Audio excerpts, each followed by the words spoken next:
तो चलिए दोस्तों हम स्टार्ट करते हैं।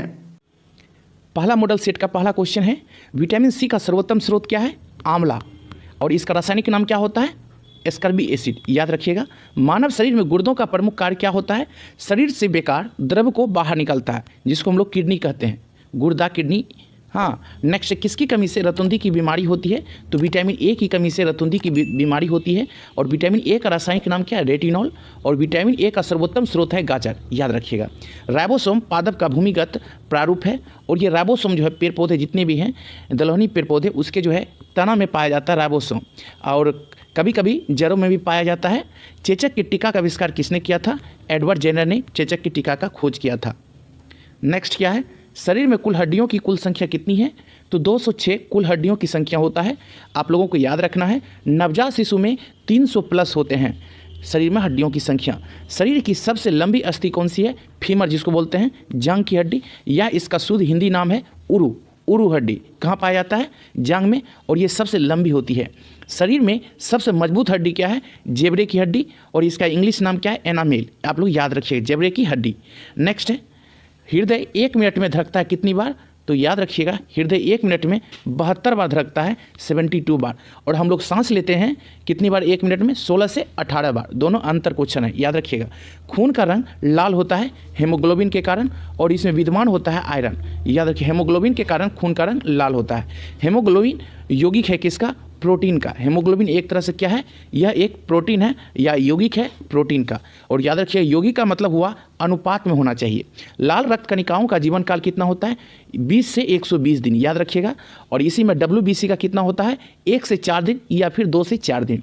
रुधिर को थक्का जमने से सहायक करता है, याद रखिए, शरीर से बाहर। ये विटामिन के रुधिर को थक्का जमने में सहायक करता है विटामिन के, जिसका रासायनिक नाम क्या है? फिलोक्विनोन। याद रखिएगा। रुधिर का तरल भाग क्या है? प्लाज्मा। क्या है? प्लाज्मा। और हमारे शरीर में लगभग 65% प्लाज्मा पाया जाता है। और प्लाज्मा में अप्रॉक्सीमेट 90% के लमसम क्या होता है?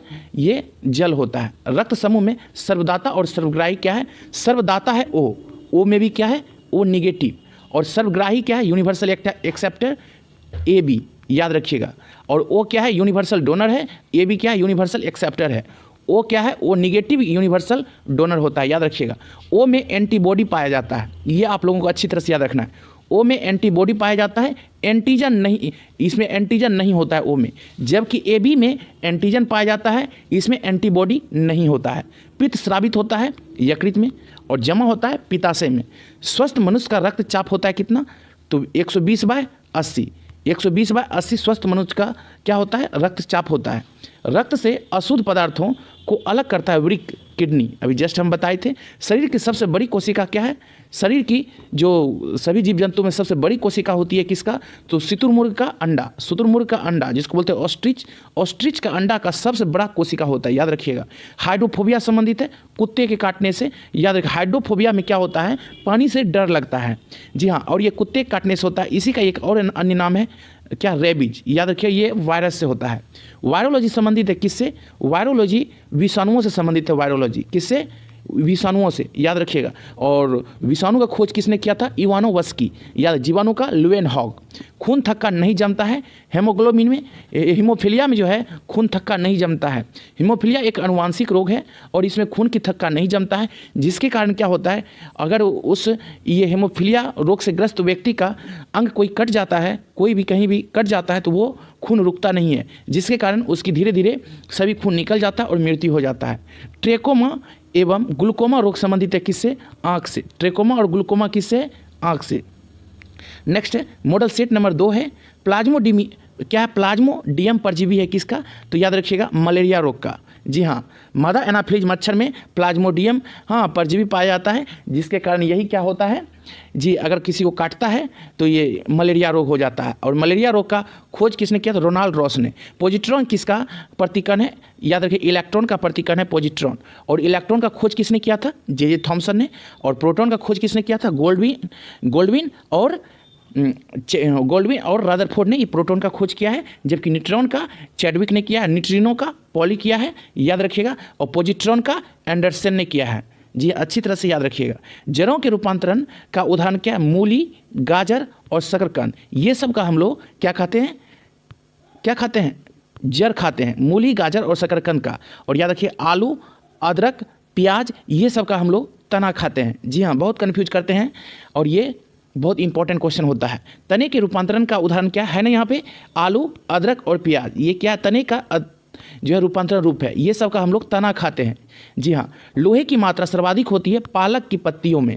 लोहे की मात्रा सर्वाधिक होती है पालक की पत्तियों में, जबकि जनरली आपको हरी साग सब्जी में भी मिल जाएगा आपको लोहा शरीर के लिए। स्वस्थ शरीर में खून की मात्रा होती है कितनी, 5 से 6 लीटर खून की मात्रा होती है स्वस्थ शरीर में।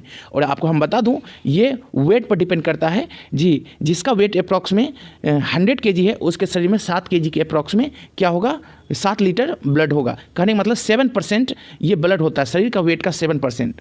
वायुमंडल में ऑक्सीजन की मात्रा संतुलित होती है प्रकाश संश्लेषण के द्वारा। जी हाँ, क्योंकि इसी से संतुलित होती है। पेड़ पौधा कार्बन डाइऑक्साइड को ग्रहण करते हैं जबकि ऑक्सीजन को देते हैं।